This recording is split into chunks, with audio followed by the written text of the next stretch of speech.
buenas tardes a todas y a todos. Bienvenidos a los diálogos de filosofía, al seminario Transitar por el Pensamiento. Hoy estamos de plácemes porque tenemos la visita del doctor Luis Fernando Macías García, colega con mucha trayectoria y también cercano a la Ibero, entonces pues estás en tu casa, Luis Fernando. Me voy a atrever a hacer una muy breve reseña curricular para darte ya el uso de palabra. El doctor Luis Fernando Macías García es doctor en Sociología por la Universidad Católica de Lovaina, donde también es maestro en Artes. También es maestro en Psicología Clínica y licenciado en Sociología por la Universidad Autónoma Metropolitana, formado en Filosofía por el Instituto Teológico de Estudios Superiores con el programa del Regina Mundi. Formación en psicoanálisis en institutos, asociaciones y universidades de Bélgica, en Lovaina, en Francia, la Asociación Internacional Freudiana y la Asociación Freudiana de Bélgica, en Estados Unidos y en México desde 1975. Tiene formación postdoctoral en Harvard Medical School y es miembro asociado del Círculo Psicoanalítico Mexicano. También Luis Fernando es profesor titular en el Departamento de Filosofía en la Universidad de Guanajuato, así como profesor invitado en las universidades de Estrasburgo, donde es recurrente sus visitas, y la Universidad de Oxford. Autor y coautor de artículos, libros y capítulos de libros sobre el estudio de la subjetividad y los problemas emergentes del sujeto contemporáneo. Pues bienvenido y muchas gracias por tu generosidad, Luis Fernando. Bueno, muchísimas gracias. ¿Se escucha bien, verdad? Bueno, primero, en un pequeño grupo, aunque espero que esto no parezca como una falta de seriedad, digamos que lo que tengo preparado lo voy a ir presentando, pero creo que la convocatoria a hacer un diálogo pues vale la pena, de manera que me parece que si en algún momento pues, alguien quiere tomar la palabra o iniciar un debate, pues lo hacemos, ¿no? Yo no tengo... si ya nos pasamos, pues ya dame chance, ¿no? Pero si no, no tengo ningún inconveniente. Y bueno, como somos bien poquitos, a lo mejor efectivamente pues, nuestro formato es así, rígido, ¿no? Fila y todo, pero vamos a inventar un poco, ¿no? Que el espacio no nos condicione, digamos, a esta cuestión. Yo voy a empezar haciendo un pequeño, por eso pedí pizarro a la antigua, ¿no? Para hacer un pequeño como petición de principio, ¿no? Sí, este tema que dice, bueno, hay una filosofía. ¿Podrías hacer más partes que no lo ven en la cámara? Aquella que performance y filosofía, también hecho, ¿no? Entonces me voy a mover para acá porque la ansiedad es un poco así. No, muchas gracias. El asunto es, digamos, una petición de principio en el sentido de, bueno, ¿cómo abordar un tema que yo había titulado, improvisado, si ustedes quieren decir un poco, ¿no? ¿Cómo trabajar la esfera? ¿Cómo impacta la esfera de la filosofía antigua en la problemática o en las problemáticas de la filosofía contemporánea? Y obviamente esto pues es simplemente como dicen los franceses, una amuse-gueule, ¿no? una botana, una apertura de tema, porque me parece que es un tema que da para mucho. De hecho, les digo con un poco de sorpresa que después de verlo, dije, esto trae un montón de cosas. Como decía, una cuestión de principio, una cuestión de... Perdón, otra vez, que si se puede pegar el micrófono un poquito más.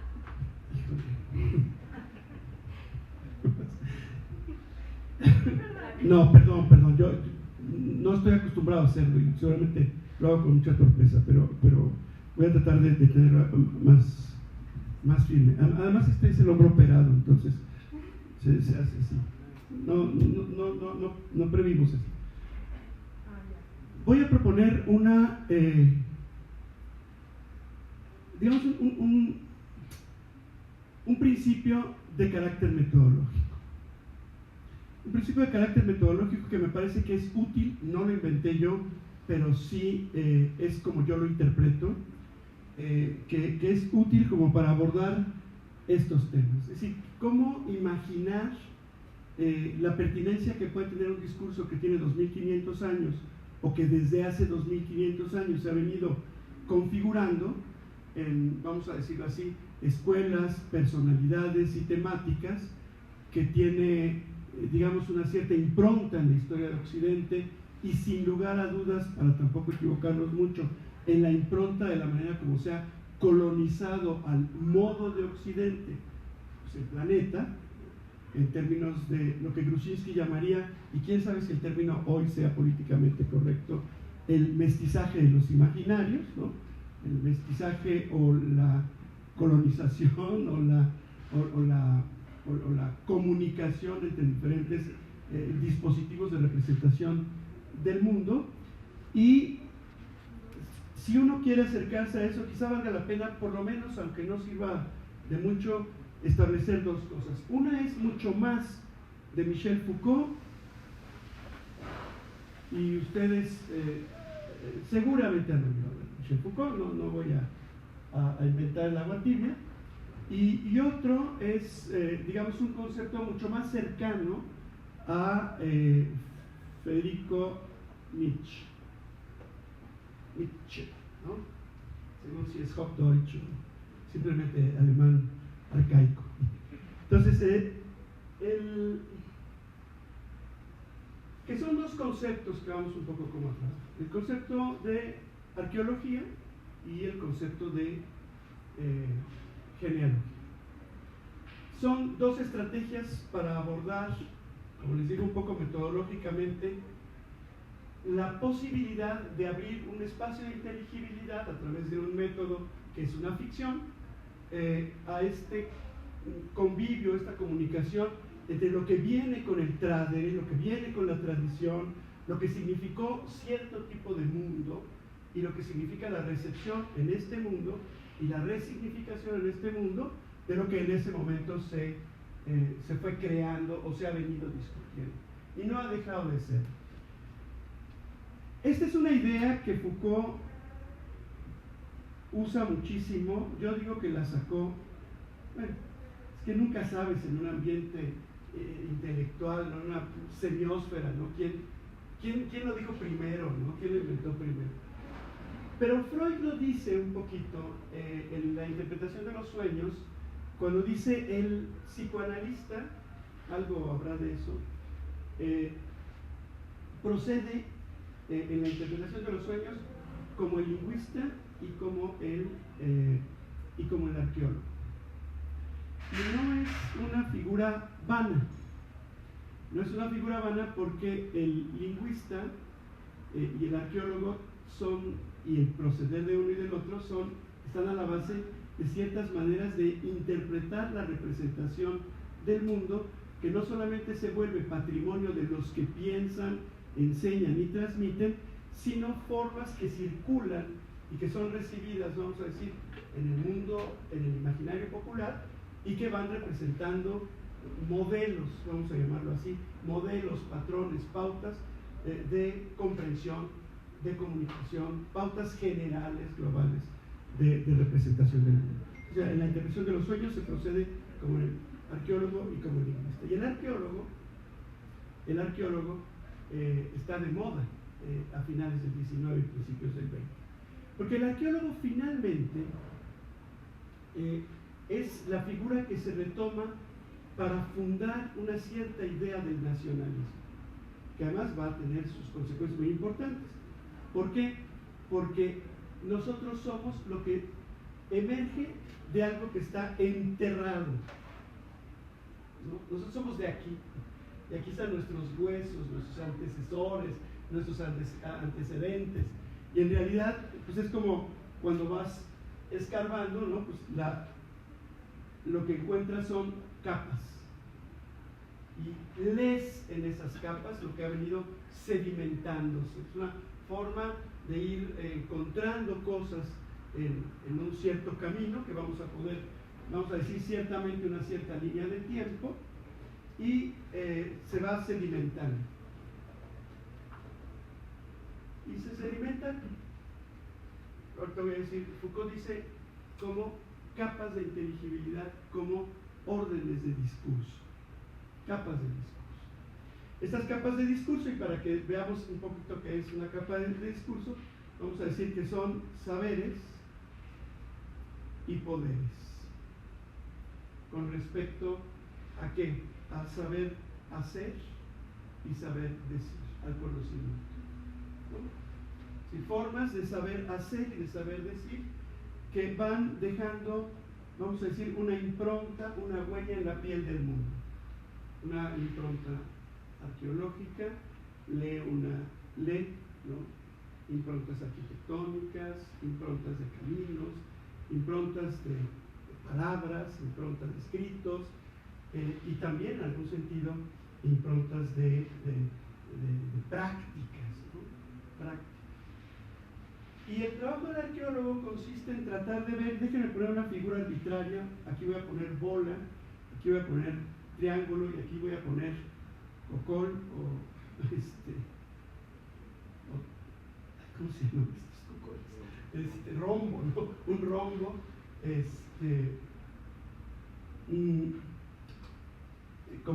como una figura que trataría de significar esto, ¿no? Los saberes y poderes, el poder hacer y el poder decir, vamos a decir que está encerrado en lo que hoy podríamos llamar un modelo dominante, un modelo cultural dominante, alguien podría decir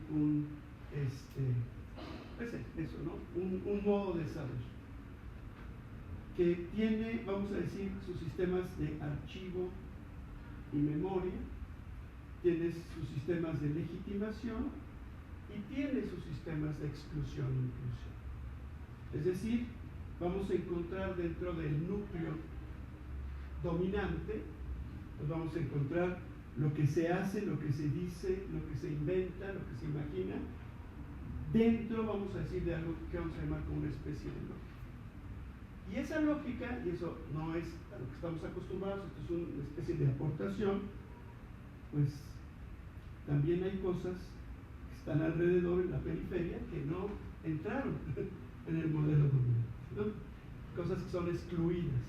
Como decía, bueno, pues en alguna época fueron excluidos los locos, en otra fueron excluidos los leprosos, eso es un clásico, ¿no? Fueron excluidos los de cierta religión, los de cierto color, de cierta raza, un sistema, digamos, de hacer entrar en el campo del saber, vamos a decir, un saber explícito, un quehacer explícito, un decir explícito y una serie de cuestiones, vamos a decir, no dichas, que de todas maneras están inscritas en la piel del mundo.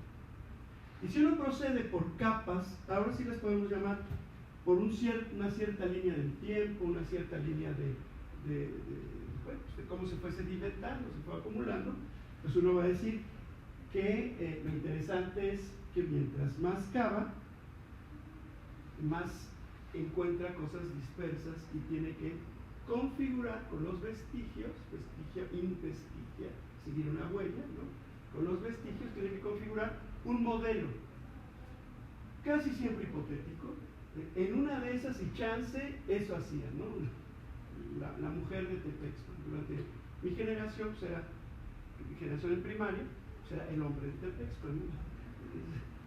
150 años después, no, 50 años después, era mujer, ¿no? Y luego, pues te lo ponen en el museo y todos los niños vamos a verlo, ¿no? Y decimos, comía mamuts, ¿no? Niet, ¿no? Una comunidad de 60 personas, ¿no? Si era muy grande, mata un mamut y la carne se le pudre a los 10 días, ¿no? Es decir, ¿para qué matas algo que no te puedes comer? Y además se lleva 2 de corbata, es antieconómico, ¿no? Pero todos decimos que el hombre de Tepexpan comía mamuts, no solo que se los encontrara así, en bolsitas de 2, ¿no? Si no, pues estaba complicado, ¿no? Es decir, aquí hay un esfuerzo, para decirlo así, de interpretación, de reconstrucción, mucho más complejo. Ya me voy rápido. El punto creo que está entendido. Si vamos en otra capa, vamos a encontrar que esos saberes, poderes, archivos, memorias, etcétera, van a configurar, digamos, una estructura distinta. Modos de gobernar, modos de transmitir, modos de saber, una estructura distinta. Y acá, pues una estructura también distinta. Y lo que interesante es que el arqueólogo, en algún sentido, cuando el arqueólogo metafórico, va interpretando y va reconstruyendo en función, vamos a decir, de cosas que pasan de una época a otra y caben o quedan en diferentes lugares de la lógica del saber, ¿no? Si esto pasó a ser alquimia, esto pasó a ser química, esto estaba en la más oscura en magia y en fin, y luego pasó a ser mitología y ahora le gustan los antropólogos, ¿no? Es decir, se va organizando en función de cierto disciplinamiento. Otra vez poder, saber, organización, se va creando, vamos a decir, una reorganización. Y por último, quizá no último para todo el ratito que voy a platicar con ustedes, pero digamos por último para que el esquema no sea muy aburrido o no demasiado. Entonces, esta temporalidad sí a condición de ser reconstituida en una lógica, una estructura lógica. Y a condición de entender cómo esta lógica, en la manera que la vamos encontrando, implica no solamente una deducción, una hipótesis, etcétera, también va a implicar, perdón por el micrófono, lo voy a amarrar, ¿no? Va a implicar también va a implicar una lógica, pero va a implicar una forma de subordinar la representación histórica a ciertas representaciones lógicas. Vamos a decir lo sincrónico y lo diacrónico a modelos de representación, a formas de poder, a discursos emplazados, pero también estas cosas, puesto que pertenecen a una cierta contemporaneidad, también van a formar, vamos a decir, capas de inteligibilidad o modelos de representación marginales y que están en la periferia. Y ahí hay un asunto interesante. Los astrónomos tienen un concepto que a mí me encanta, que le llaman evento catástrofe. Dicen, un hoyo negro se está tragando una galaxia, ¿no? Y hay un punto de quiebre en el que se lo traga y lo reduce a 20 centímetros de materia, o vamos a decir, una parte se arranca y se rompe y queda sensibilizada a otros entornos, y una de los, como diría Prigogine, ¿no? Fluctúa o bien organiza otro sistema alternativo con todas las posibilidades, o se queda completamente fragmentado, vagando por todos lados. Es una figura muy linda de la esquizofrenia, ¿no? Sí, la neta. Es decir, algo se recupera o no, se reconstruye o no, o se funde, ¿no? Entonces, estos elementos, les voy a decir así, son coherentes en su historicidad, por algo se rompieron, por algo son excluidos, por algo están afuera, pero porque no son dominantes, están constantemente luchando por pertenecer y ser representados en el modelo dominante. Eso es lo que algunos sociólogos llamarían la lucha de un movimiento social. ¿Sí? Alguien que está excluido y está marginado lucha fundamentalmente, como diría Citarrosa, porque su rostro aparezca en la gráfica del pueblo. Es decir, por tener una representación en el modelo cultural dominante, una aceptación, un lugar. Y habrá quien lo tenga y habrá quien no lo tenga. Y estos saberes y prácticas, saberes y poderes, quedarán o bien organizados en un núcleo, y uno dirá, desde siempre ha habido resistencia de los esenios, desde siempre estuvieron los aztecas resistiendo, etc. O bien, en realidad, se van conformando y configurando de las pedaceras reventadas por la exclusión y por el desalojo y desplazamiento del modelo cultural dominante. Y eso significa, pues vamos a decir que si no están completamente instalados en la locura, sí es cierto que están en una búsqueda constante de una forma de coherencia que no es evidente, ¿no? Una forma de coherencia que no es evidente. Entonces es el trabajo, perdón que lo diga un poco así, ¿no? Hablábamos de François Sauvage hace poco, ¿no? Maestra, que es el trabajo que hace uno con la psicosis, ¿no? Es el trabajo que se hace, es decir, hay alguien que vivió una catástrofe completa en el orden de la representación del mundo, y esa catástrofe en el orden de la representación del mundo quedó en pequeños núcleos coherente, en pequeños núcleos dispersa, en pequeños núcleos reconstruida, y la búsqueda y la lucha es constante, ¿no? Por no ser excluido, por no ser marginado, por no ser echado para afuera. Bueno, este esquema es lindo porque ayuda a pensar que de una capa a otra, pues hay huecos, intersticios, diría el autor. Tisú, tejido, tejer es la palabra, ¿no? Un intersticio son los agujeros entre la trama, entre el tejido. Es una trama histórica, hay muchas cosas que no sabes ni cómo pasar, hay cosas que sabes cómo pasar, pero hay cosas que no sabes, y algunas de estas luego sí efectivamente logran rescatarse y entrar en el modelo dominante. Algunas otras épocas te las encuentras ahí y otras pues siguen en pedacera, ¿no? Y las vas leyendo en otras historias paralelas, ¿no? La historia de la magia, la historia de la brujería, algunas mitologías, las historias de las religiones, que son muy mestizadas, etc. Entonces, termino fuera de la ideología, o dentro de la ideología. Pues la arqueología era muy buena, o es muy buena para ciertos regímenes con ambiciones totalitarias, porque pues, construyes un solo discurso, evacúas todos los que están en otro lado, y además de crear una historia oficial, vamos a decirlo así, niegas todo lo que pasa como fragmentado porque se te aparece. O sea, se va y viene, pero no se aparece como está, aparece con las deformaciones propias de la violencia sufrida en el proceso de exclusión, o bien con las ganancias de haber preservado formas de vida en ambientes enrarecidos donde no se puede vivir sino aprendiendo a vivir de otro modo. Y en cada época esta esfera, digamos, ¿no? Esta transesfera, ¿no? Pues forma el mundo, lo voy a decir de una manera provocadora, forma la non-sferata. O sea, lo que no está en la esfera dominante, entonces vampirea, monstrea, en fin, anda en otro imaginario y anda espantando y asustando y todo. Entonces, por eso el título de lo que les iba a platicar puse el asunto de las esferas, ¿no? Bueno, la filosofía ya se está dando cuenta que pues, no va a estar exenta de este asunto. Sí, eso es típico conmigo. Ya eché a perder mi esquema, ya lo rayoné todo, pero bueno, sí me gusta el PowerPoint, pero no lo entiendo mucho. Si no me ayudan a hacerlo, no lo puedo hacer.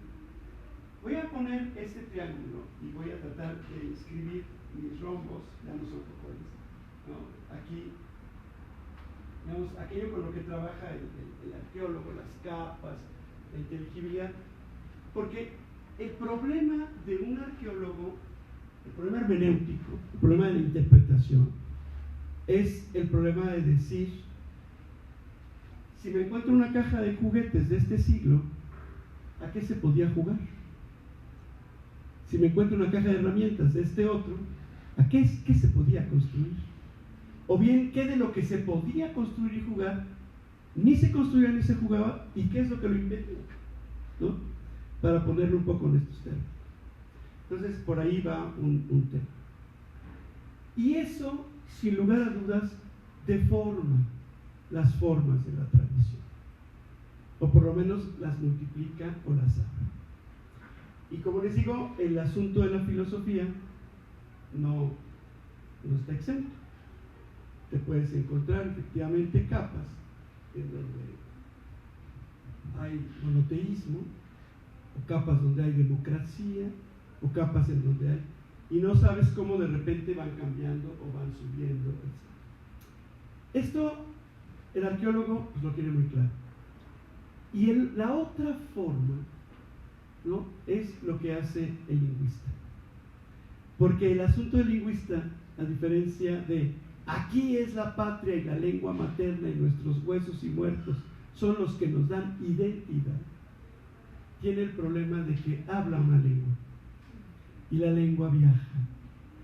La lengua es el mestizaje más importante y más grande que tenemos. La lengua nos viene desde quién sabe dónde. Nada más basta con que lean a Tolkien, ¿no? Lo lean. la lengua bien. Entonces las palabras se van construyendo, ¿no? En un caminar, bueno, una de las que tenemos así a la mano que son muy sencillas, ¿no? Es decir, los griegos dicen kéfale, ¿no? Los latinos dicen capite y los, digamos, romances dicen cabeza, ¿no? Pero los albureros pues el caló, el caliche, el lenguaje así, pues dice, pues ya te dieron en la testa, pues si eres muy finolis, pero si no, pues te rompiste la maceta, ¿no? Pues la testa ya no es el cápite, ¿no? Ya es tu maceta, y entonces en algunos países la maceta pasa como palabra organizadora del concepto de cabeza, la teta, ¿no? Y en otros colonizados antes, 100 años antes o 200, tienes el cápite o tienes la cabeza o el kéfale, ¿no? Entonces, viajaron, se mestizaron, se pelearon, se organizaron, etc. Pero la lengua viene con el viento, la lengua viene en las escuelas del conquistador, la lengua viene en el poema, la lengua viene en otra lengua. Entonces, el lingüista, pues, amplifica el territorio del arqueólogo, para ponerlo un poco así, ¿no? En su reconstitución del saber, en su constitución del poder, en su constitución, finalmente, de los órdenes de la representación. Y aunque Foucault también lo toma de Nietzsche, el otro momento, a veces son simultáneos de este método, pues es el genealógico. Dice Nietzsche, ¿no?, en esta idea del eterno retorno, el problema más absurdo es buscar el origen en el pasado. En el pasado está la dispersión. Si tú ves que una palabra A tiene que ver con una palabra B en este contexto A tendría que ver con B más C, y probablemente en este contexto ni A había y C más o menos estaba formado. Es decir, si le buscas para atrás, se difunde, se pierde, se revuelve con un caldo de cultivo mucho más complicado, mucho más abierto, mucho más sofisticado. Entonces, cuando ustedes escuchan los discursos religiosos o políticos o alcohólicos, bueno, casi todos los discursos delirantes, pues que pueden más o menos saber, ustedes van a ver cómo van a decir cosas, van a empezar sus frases desde siempre el concepto de un Dios único es. Si tú preguntas, pues quién sabe aquí dónde andaban, ¿no? Siempre hubo una figura de la maternidad, etcétera, etcétera. Pues una de esas, ¿no? Siempre hubo un dominante, etcétera. Pues siempre no. Siempre no. Y entonces lo que hace Nietzsche, pues, es justamente cambiar el árbol desde sus raíces hasta el follaje, diciendo que esto es genealogía. Para decir la genealogía, en todo caso la de la historia, siempre es al revés. Lo más importante es dónde te haces una pregunta. Ese es el origen. Y entonces lo que vamos a encontrar es que la pregunta por el problema P, el que ustedes quieran, ¿no?, el mundo, el amor, la vida, etc., la pregunta se plantea en un contexto que siempre es hoy, y que siempre es hoy en un momento diferente. Y por lo tanto su genealogía es a partir de hoy y no a partir de ayer. Su genealogía es a partir de qué nos preguntamos, qué nos involucra, qué nos llama la atención hoy, y lo hacemos hoy. A lo mejor encontramos en un hoy hace 100 años una pregunta similar, y a lo mejor en ciertos rasgos de Occidente, pero a lo mejor vamos a encontrar otros mestizajes en otras conquistas, en otros cambios, en otros momentos, y al final de cuentas lo que vamos a ver es que no sabemos cuándo fue la primera vez antes, pero sí sabemos que hoy es la primera vez. Hoy es el emprendimiento, hoy es la pregunta, hoy es para atrás. Y entonces los problemas, vamos a decir, de lógica e historia, viven en cada época o en cada momento, para decirlo así, momentos de subversión, momentos de control, momentos de disciplinamiento, a formas de memoria establecidas o estandarizadas, archivos, a formas de saberes, ¿no?, sancionados, ¿no?, sí, a tecne, arte, o ciencia, que es un poco su correlato, a formas de saberes, vamos a decir, religiosos, míticos o lo que fuera, que estandarizan un discurso y que por lo tanto excluyen, ¿no?, a otros e incluyen otros que no saben de dónde los trajeron, ¿no? Es decir, para ponerlo un poco así. Entonces el problema del origen es siempre un problema que nos invita a un complemento de interpretación, a un complemento de hermenéutica, a un complemento de reconstrucción en constante reconstrucción, y a una idea de historia, vamos a decir, en cierto sentido novedosa y en cierto sentido interesante. Bueno, este principio, ya no voy a dibujar, ya me cansé de dibujar. Este principio nos trae, es que si no los veo, este principio nos trae, y entonces, ¿qué voy a hacer con mi acordeón, ¿no? Este principio nos encamina, si ustedes quieren, a imaginar esta escena con la llamada filosofía. Esto es una idea de Hans-Georg Gadamer, que era como el secretario, ahora podemos decir el asistente, en algún sentido, de Heidegger. ¿Cuándo la filosofía podría preguntarse por el origen? Por su origen, o por sus orígenes. Y entonces es muy interesante porque dice, el origen está cuando alguien se pregunta cuándo empezó esto. No cuando alguien viene y pone la primera piedra y dice, aquí está el gesto histórico que trascenderá a todos los mundos y a todas las posibilidades, y aquí estamos fundando la neta que nunca va a cambiar. Eso no sucede. Bueno, no hay mucha evidencia que eso suceda. Es decir, no hay político, no hay religioso, no hay que no piense, que no enseñe, que no engañe con esa idea. Hoy es el principio de la historia. Hoy es el primer paso hacia el futuro. Hoy estamos fundando. Esa idea, digamos, tiene mucho sentido si es un hoy para comprender, interpretar, leer, etc. Decía Jean Lacouture, un librito que se llama La historia inmediata. Si el sentido más importante de la historia inmediata es Danton subiendo al cadalso explicándole a los franceses qué significa su muerte, ¿no? Eso podría ser un principio para revisar, ¿no? Cuando la palabra antropología o antropos, que nace como una disciplina adjunta a la filosofía, se plantea, ahora en nuestra plena ignorancia, pero no tanta, decimos, es el estudio del hombre. ¿Y por qué no de la mujer? Porque andros no es la base de la palabra antropos. Antropos tiene como centro, el griego era aglutinante como el agua, como un poco el alemán. El op es fundamental. Op es mirar. Episcopos, ¿no? Edipo, ¿no? Op es óptica, ¿no? Tiene que ver con mirar. Y mirar tiene que ver, en el griego más viejo, con dar la cara. Ve lo que tiene cara, ve lo que tiene rostro.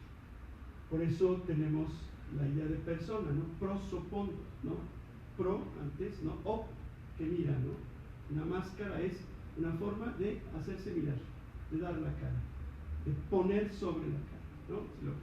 Si lo quieren así. O epopeya, ¿no? Es el epos que se pone sobre lo que se mira, ¿no? Y lo que se narra. Prosopopeya, ¿no? Ahí viene de otro lugar, porque esto viene de dar la cara a lo creativo, ¿no? Es opoiesis, ¿no? Es mirar lo que se crea. Aquello, ¿no? Eso es lo que hace. Entonces nosotros cuando decimos que que vamos a mirar, a ver antropología, vamos a ver al bicho, ¿no?, que se yergue, ¿no?, el antro, op, o el op, el que erguido da la cara, el que tiene una cara y mira con ella, ¿no?, da el rostro, se fija en el rostro, se reconoce por el rostro, ¿no? Es decir, esta antropología se basaba un poco en un principio en la pregunta por el ser. ¿Qué es el hombre? O la mujer, si quieren, que es en todos, ¿no? Si no importa. ¿Qué es?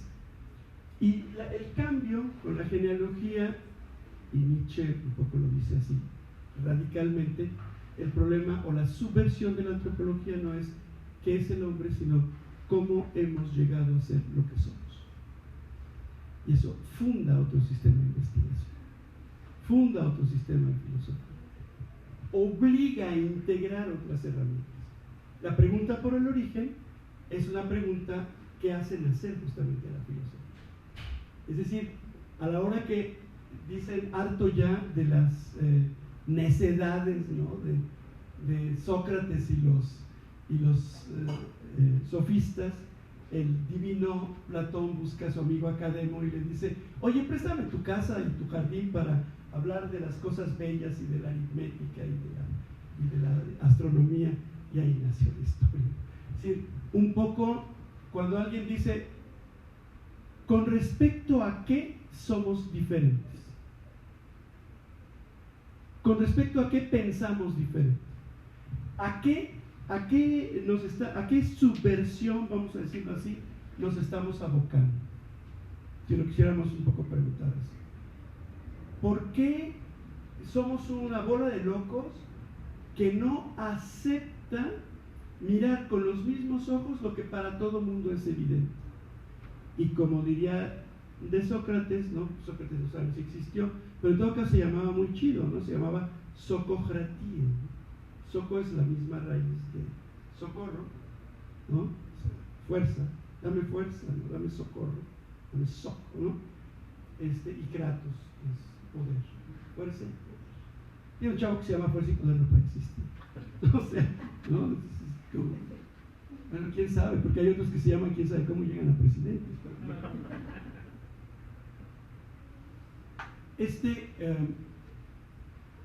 Digamos, Sócrates y los sofistas y los antes son el objeto de una reflexión.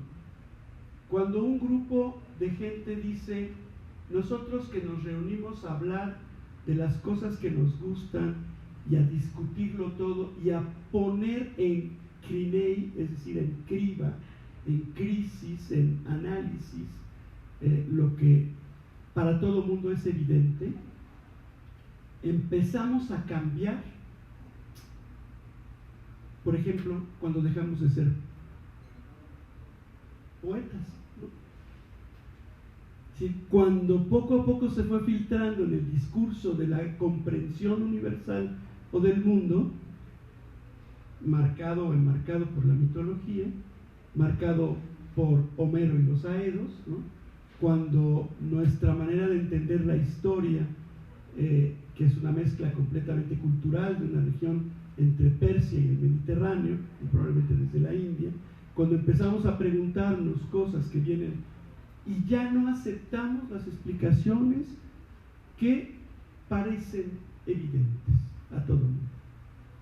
Cuando tenemos que organizar, y creo que aquí entre profes y alumnos la cosa podría sonar más o menos bien, una paideia novedosa, ¿no? Una forma de transmisión en la crianza, una forma distinta de acompañar a un nuevo ser en el mundo para entender el mundo, una transmisión basada en otras formas de organización de lo que para todo el mundo es evidente. Y la subversión, pues es, por eso dicen, pues antimitológica, ¿no? Anti los mitos de los políticos, ¿no? Y ante los mitos de los religiosos, y ante los mitos de los... No porque no hubiese entre ellos, ¿sí?, formas que deberían ser desechadas. Tampoco quiero tomar un discurso así injusto, además, ¿no? Sí, los filósofos griegos del momento clásico y quizá los presocráticos están inmersos en un mundo de lo sagrado, en un mundo de lo religioso. Sus figuras, sus formas de entender y de organizar el lenguaje, sus metáforas salen de ahí. Su primera hermenéutica es una hermenéutica prácticamente alegórica, no analógica, ¿no? Es una hermenéutica que trata de interpretar en función de lo que pudo haber querido decir el poema, lo que pudo haber querido decir. No es textual, pues no es literal. Y empiezan a hacer ese trabajo, y en ese trabajo pues se van socavando dispositivos para entender el mundo de una forma, y se empiezan a abrir horizontes para entenderlo de otra. Esto es muy importante porque no hemos dejado de hacer eso. Quizá la pregunta es cómo nos impacta ese quehacer, a lo mejor en un momento en el que parece que no hacemos ya eso, pero pero yo quisiera sostener que no hemos dejado de hacerlo. En ese momento Sócrates se juega la vida, el real o el imaginario. ¿Sí? No puede no jugarse la vida cuando lo que está haciendo es desmontar un modo de representación de la vida. Si la vida vista como antes no tiene sentido y yo propongo verla de otra manera, yo no puedo seguir viviendo así. La cicuta, no puede continuar de esa manera. Y eso está contado también en algo que ya no sabemos si está entre el mito y la leyenda, entre la leyenda y la verdad, ¿no? Para ponerlo así. Pero es un momento de apertura, en donde los aedos, Homero, lo que constituyó, digamos, la gramática esencial para comprender el mundo, decirlo y transmitirlo en todos sus órdenes, va a sufrir por, digamos, un proyecto filosófico, ¿no? Que se llama a sí mismo filosófico, amigo de la sabiduría, ¿no? Que tiene como herramienta fundamental la crítica, la reflexión, ¿no? A contrario, vamos a decir, en contra de la memorización, la repetición, en fin, cuando va a salir de esa esfera, ¿no? O va a proponer una salida de esta esfera, entonces dirán, nosotros fundamos la filosofía. Pero en realidad, quien estudia eso, pues ya tiene que decir, pues entonces a lo mejor en Protágoras, ¿no? A lo mejor en Anaximandro, ¿no? A lo mejor en Demócrito. ¿Sí? Falso después, ¿quién habrá sido, no? Pero decimos, cuando ya no fue una explicación completamente humilde, cuando ya empezamos a entender el mundo de una manera que no fue humilde.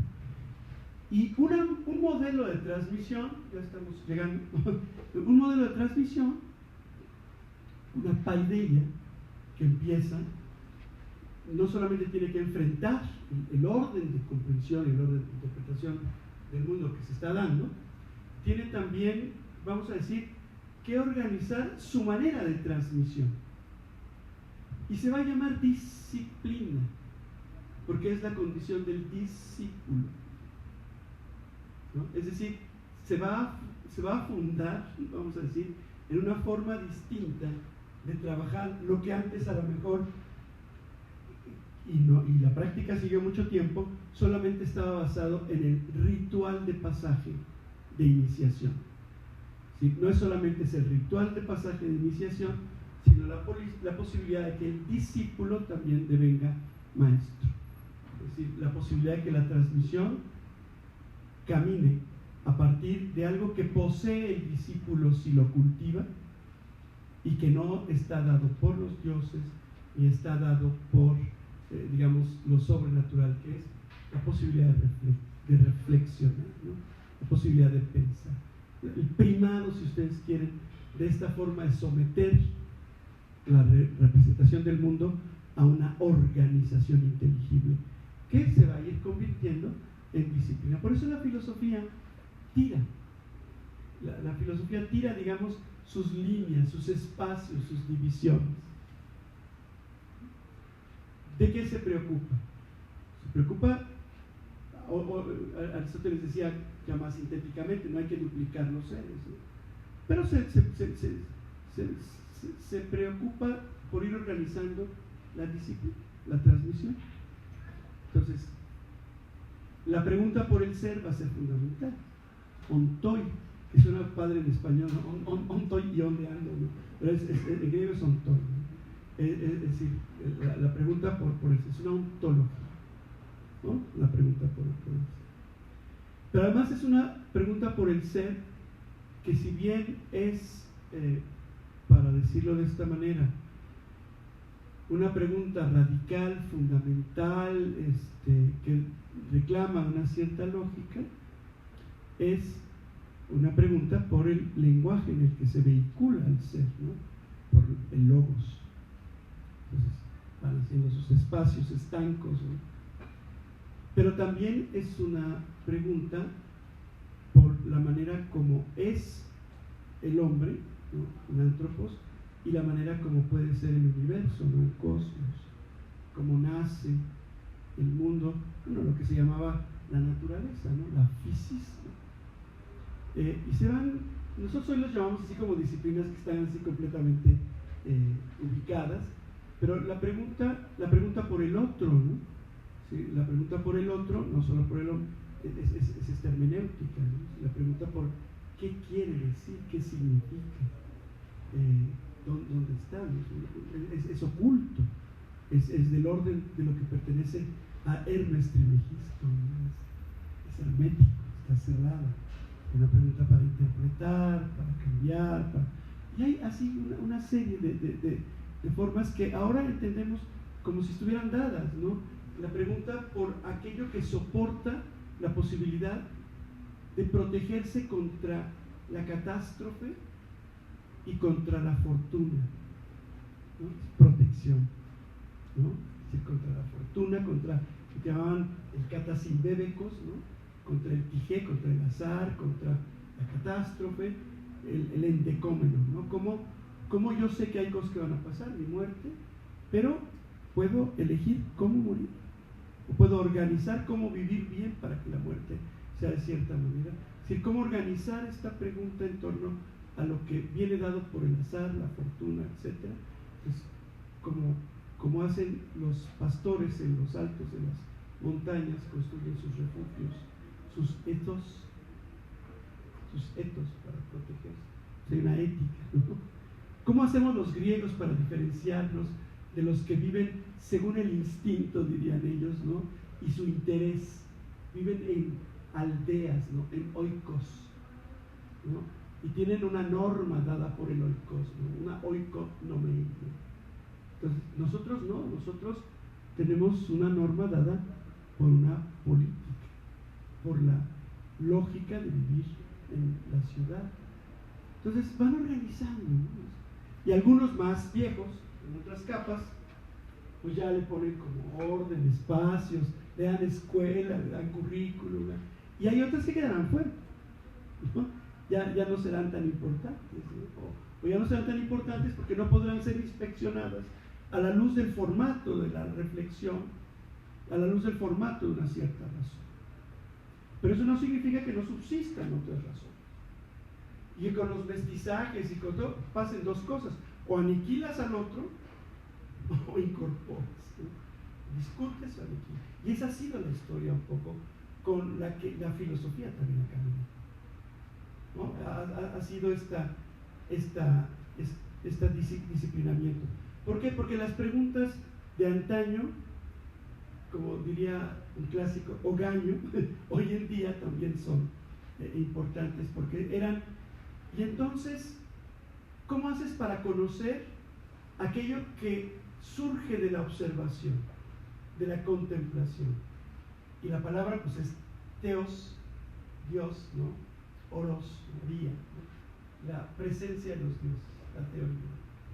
Hoy parece que es diferente, pero en realidad es eso, ¿no? La contemplación de aquello que está lo ideal para la naturaleza es ser teóricos.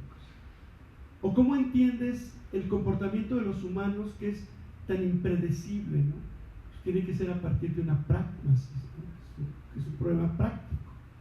O sea, hay que resolver justamente el problema de la contingencia, el problema de la incertidumbre. La naturaleza aparentemente tiene sus órdenes, sus leyes. Se puede teorizar, ¿no? Lo humano, ¿no? Eso hay que disciplinarlo a la lógica de la ética, del deber, de la excelencia, del arete, ¿no?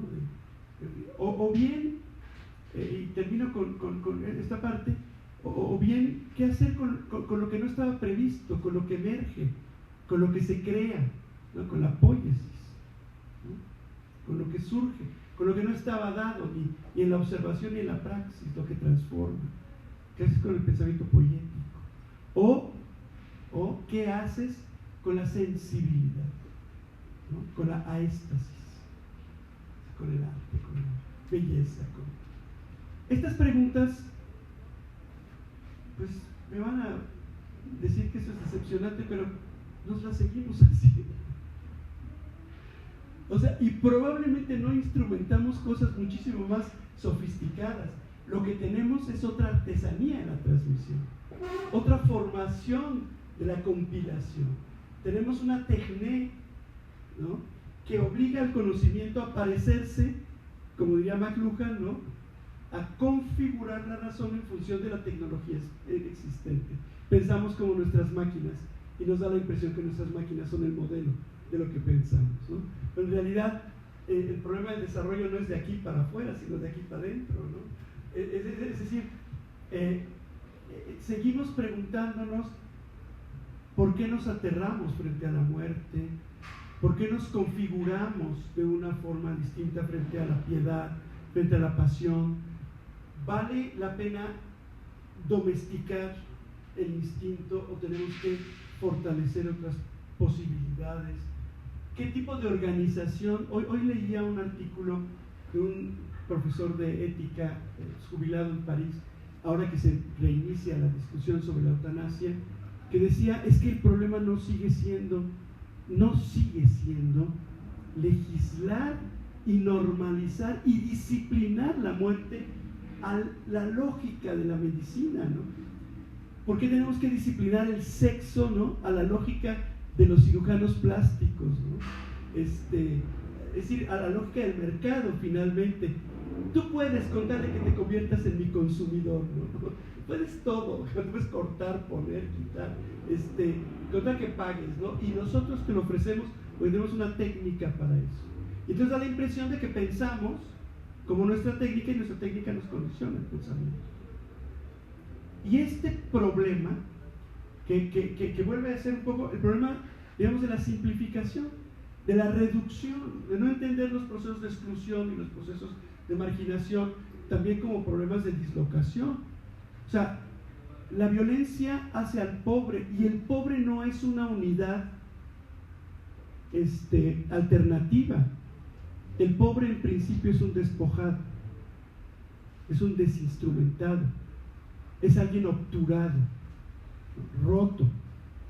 Y que el pobre tenga la posibilidad de ser subversivo, modificado, en una lucha distinta, depende de la posibilidad de resarcir la fragmentación.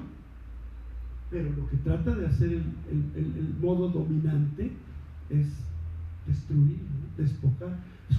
Es que ahora tengo en una filosofía alternativa un modo distinto de pensar la democracia. Qué bueno, pero a condición de que aceptes que lo estás tomando de los residuos que han sobrevivido, ¿no? A un despojo anterior, ¿no? Es decir, alguien decía, la cultura es una urna funeraria. Todo lo que está en la cultura ya pasó, ya murió, la construcción continúa, ¿no? Este tipo de problemas son los que ha enfrentado la filosofía, digamos, en una cierta trascendencia, porque su problema de la éxtasis, es decir, de la sensibilidad, su problema de la pregunta por la praxis, su problema de la pregunta por la teoría, su problema de la pregunta por el ontoi, por el ser, sigue de todas maneras estando permeada por una de las premisas más complejas y complicadas de la fundación civilizatoria de todo el eje, si ustedes quieren, indo-germánico, indo-greco-latino, que es el oráculo del Gnotis auton, conócete a ti mismo.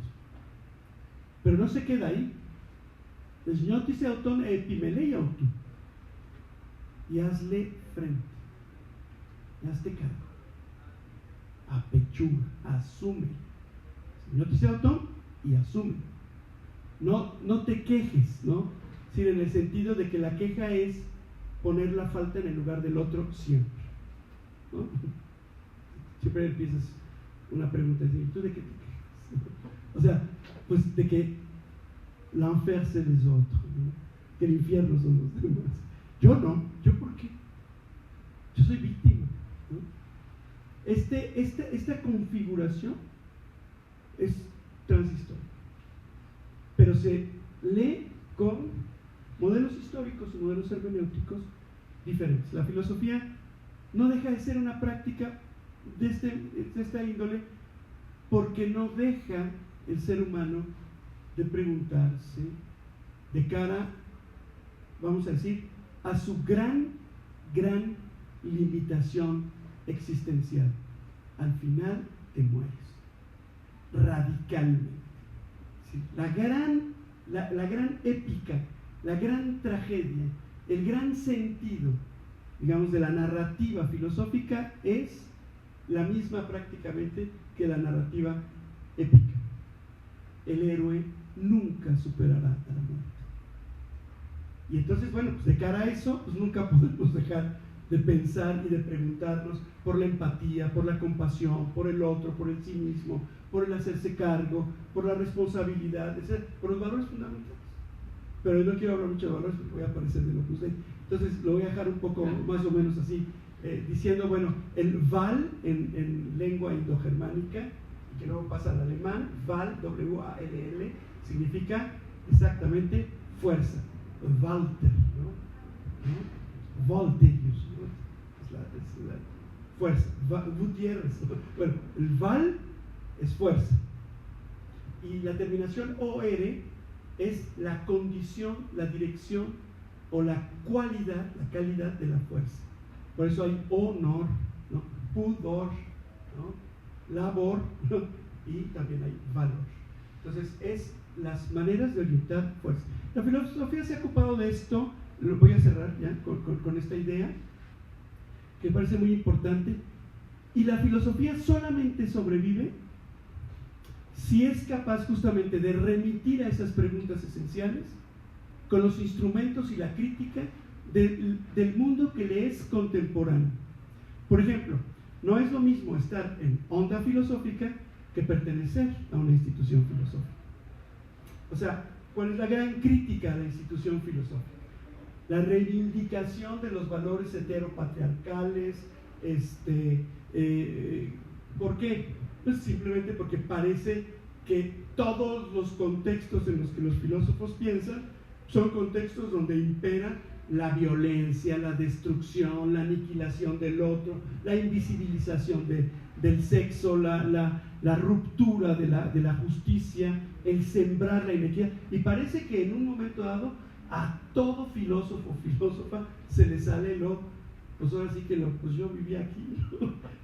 Yo no quería, pero los lapsus, ¿no? No quería decir eso, pero ¿no? Simone de Beauvoir, ¿no? Escribe todo el manifiesto racional sobre el que yo creo que todos aprendimos, y yo digo que sigo aprendiendo.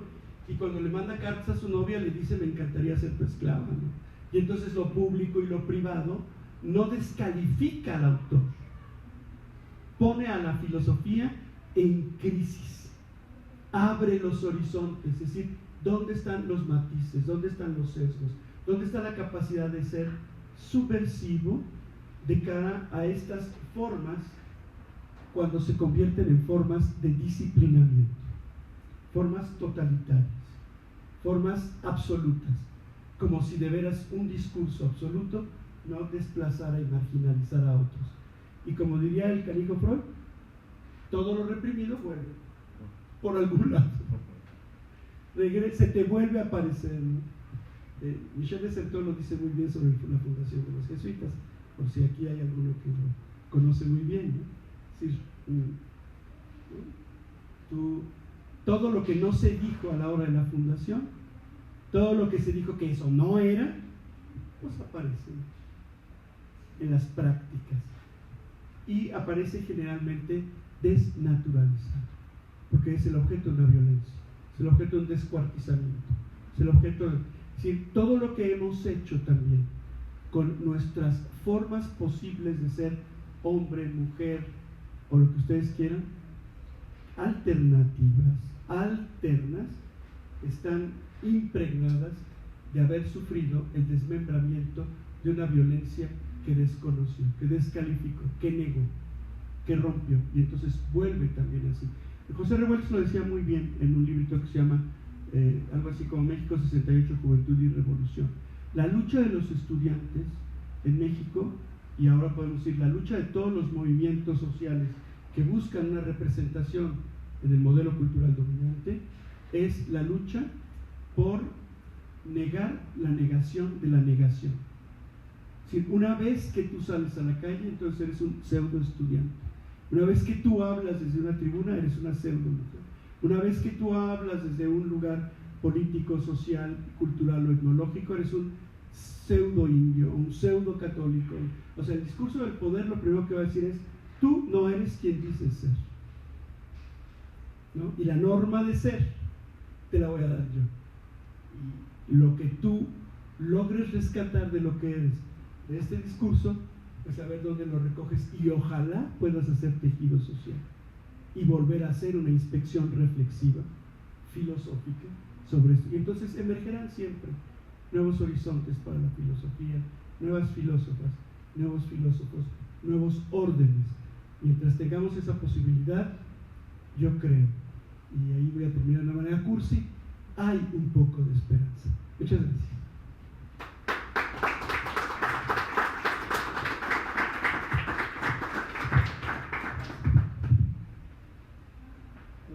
Dame ese micrófono. Sí.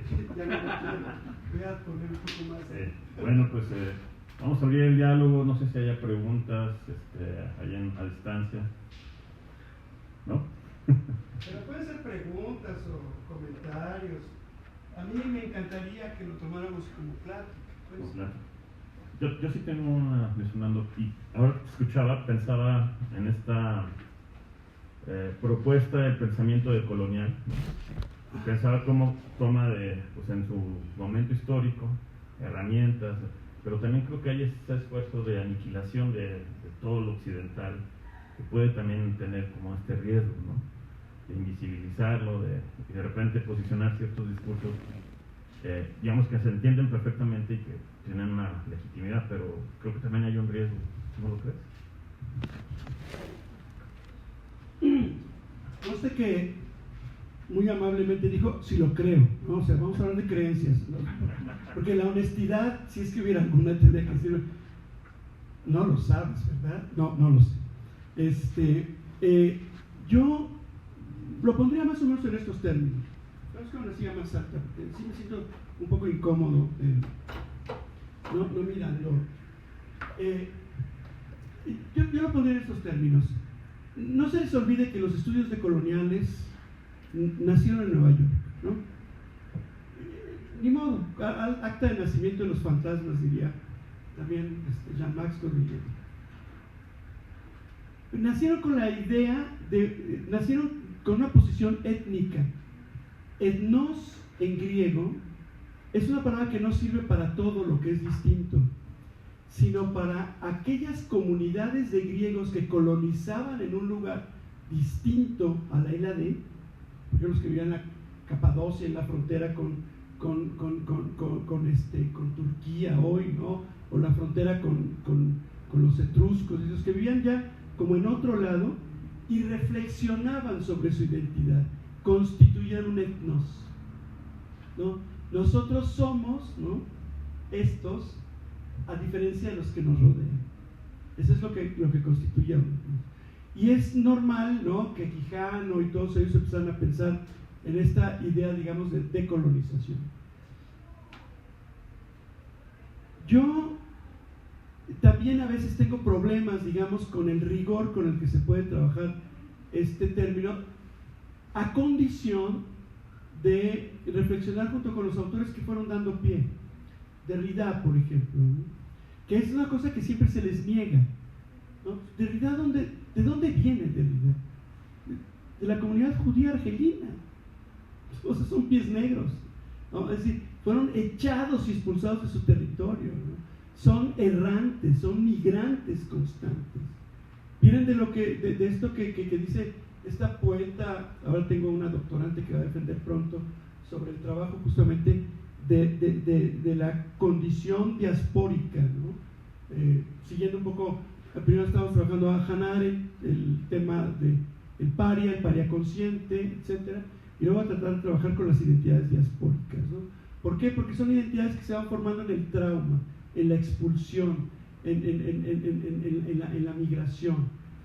Y entonces, formados en este contexto, digamos que los etnos van permitiendo, digamos, crear un discurso de cara a lo que nos rodea, ¿no? Una forma, digamos, de entrar. Y empezamos a pensar con Derrida, es decir, el asunto justamente de lo decolonial. Y voy a dar dos ejemplos para ver si puedo explicar sí decolonial a condición de, ¿no? Es decir, cuando tú escuchas a la iglesia tradicional decir, tenemos que volver a la Edad Media porque ahí se fundaron los valores verdaderos, o por lo menos inscribirnos al PAN para más o menos reconocerlos, cuando tú empiezas a escuchar un cierto discurso, ¿no? De antes teníamos la neta y ahora ya no la tenemos, la preocupación, digamos, de un cierto rigor polémico, es que parece que tú no estuviste ahí, güey. Perdón por el lapsus, el desliz. Parece que tú no estabas ahí, ¿no? Parece que la iglesia no estuvo en la configuración del pensamiento revolucionario. Parece que el pensamiento cristiano no estuvo en la crítica y la condena misma al pensamiento cristiano dominante en diferentes espacios y escenas. Como diría Gramsci, parece que no nos damos cuenta que el pueblo a veces es terriblemente conservador y a veces es el único factor revolucionario, ¿no?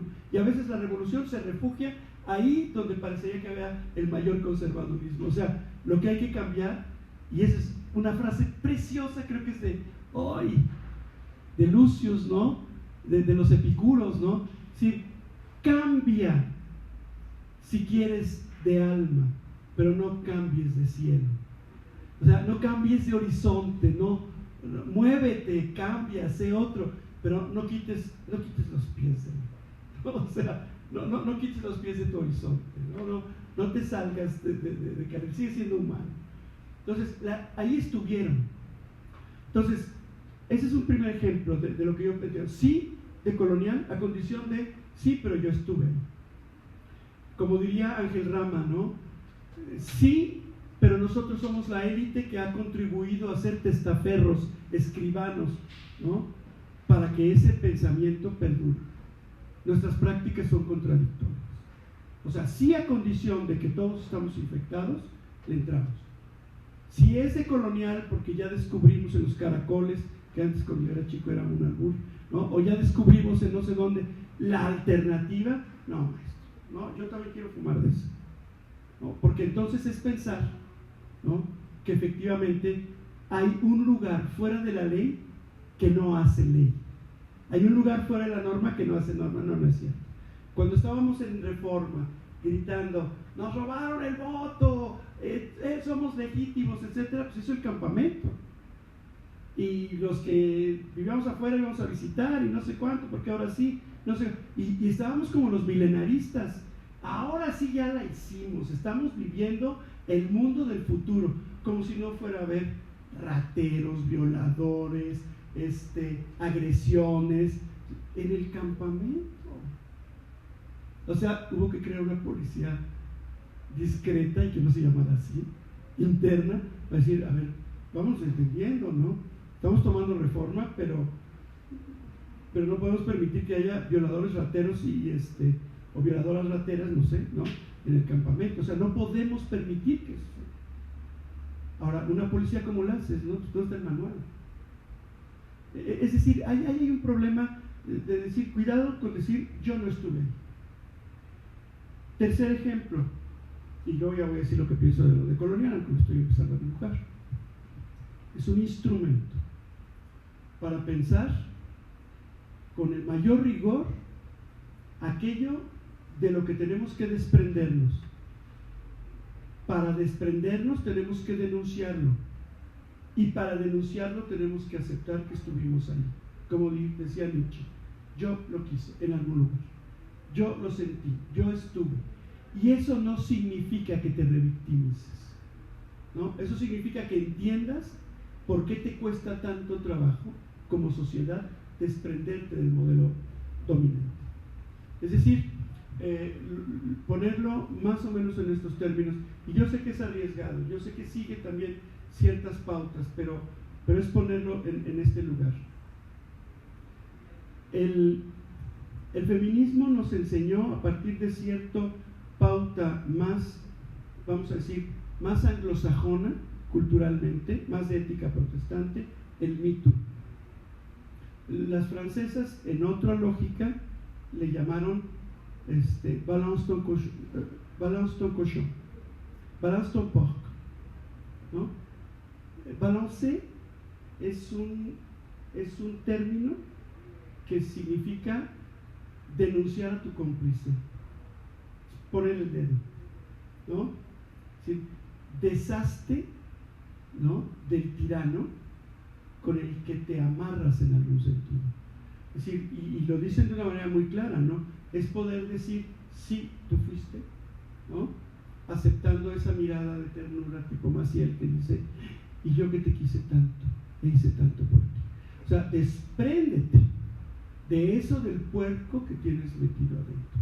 Entonces, de colonización, sí, a condición de que entendamos que esto es una metodología histórica y transgeneracional, y que de la cochambre que tenemos que desprendernos es una cochambre educativa, formativa, de crear nuevos espacios y de irse desprendiendo en un proceso también novedoso de hacerlo. Crianza, transición, crítica, temporalidad y formas distintas de entender aquello que finalmente como humanos nos enfrenta en última instancia al gran límite, el límite de morimos, ¿no? Si morimos, para decirlo de otra manera, no hay absolutos, ¿no? Hay una negatividad que nos obliga a pensar que lo real total es imposible y que tenemos que seguir construyendo. Y en ese sentido yo creo que el decolonialismo es un instrumento, pero es un instrumento que nos toca como sociedad cuando lo asumimos como diciendo todos vamos contra eso, ¿no? Y todos vamos en una perspectiva histórica y en una perspectiva de lucha. No es una lucha que se gana, es, como diría Gramsci, es una guerra de posiciones, ¿no? Sí, constantemente. Es una guerra fundamentalmente de estrategias y de posiciones, una guerra de movimientos y de posiciones constantes, porque aquel que no entra asumiendo que el virus ya lo ha infectado, pues, lo que va a hacer es finalmente, tarde o temprano, inscribirse en otro sistema totalitario. Entonces, el problema de la decolonización trae esa bronca. Y Derrida lo hacía así, al final de su vida termina diciendo, ¿de what man? ¿Y qué va a pasar mañana? O sea, ¿cómo va a trascender lo que estamos haciendo? ¿Con qué impronta lo vamos a seguir trabajando? Y entonces tenemos que asumir el fracaso, el volver a empezar, la dificultad. ¿Por qué? Porque el desorden que ha creado, ya no el Estado, el liberalismo implica el crimen.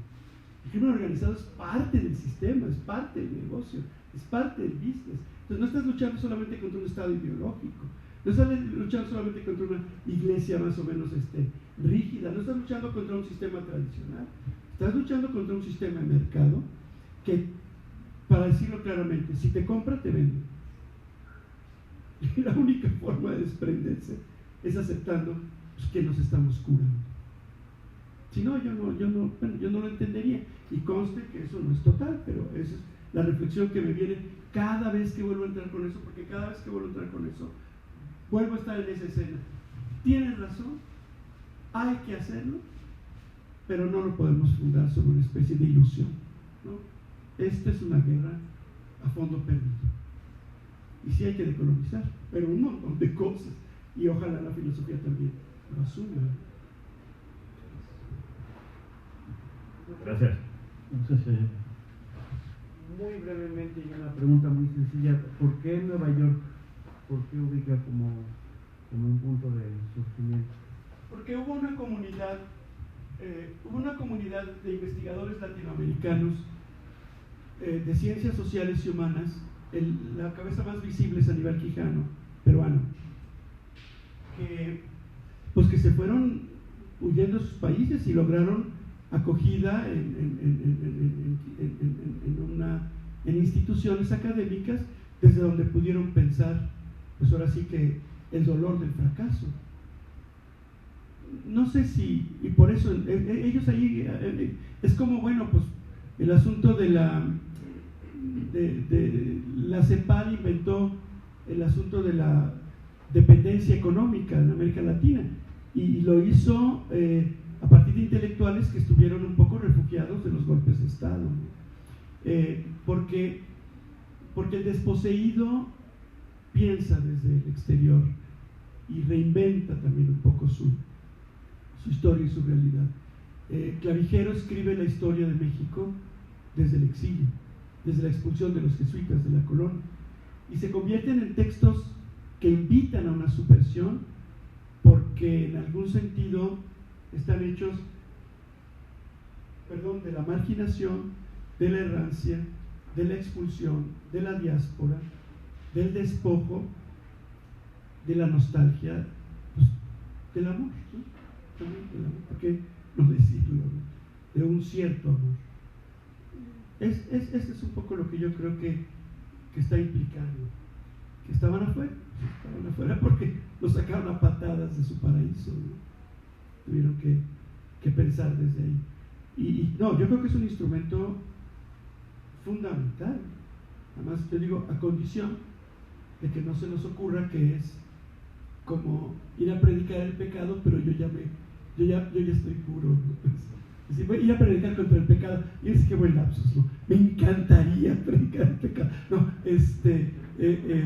es contra el pecado, pero que es un poco la posición de Bush y de todo este grupo, digamos, norteamericano belicoso, anti-musulmán y anti no sé cuánto. No es que los musulmanes sean una perita en dulce, ¿no? Hay un movimiento terrorista y terriblemente asesino, y no se le puede estar solapando, ¿no? Pero no es el Islam. Y estos, ¿no?, que son terriblemente peores porque tienen armas más letales, ¿no?, se asumen a sí mismos como born again Christians, ¿no? O sea, esos son awake, ¿no? Ya se levantaron, ya awokes, ¿no? Ya se despertaron, ahora sí son conscientes, ya nacieron otra vez. O sea, les digo, el aguas, porque esos son movimientos que vienen efectivamente también, pues no podemos negarlo, de una ética, ¿no? Y de una ética anglosajona muy puritana. Y funciona en un lado y funciona en el otro. Estos van y bombardean Irak y satanizan a Saddam Hussein y bombardean no sé cuánto, y probablemente con una cierta razón, pero desde un lugar donde dicen: nosotros no somos parte del problema, nosotros ya nacimos otra vez en la verdad. Y eso es lo que a mí me da miedo de esto. Sí, que no se convierta en movimientos mesiánicos, porque qué hueva. Sí. Bueno.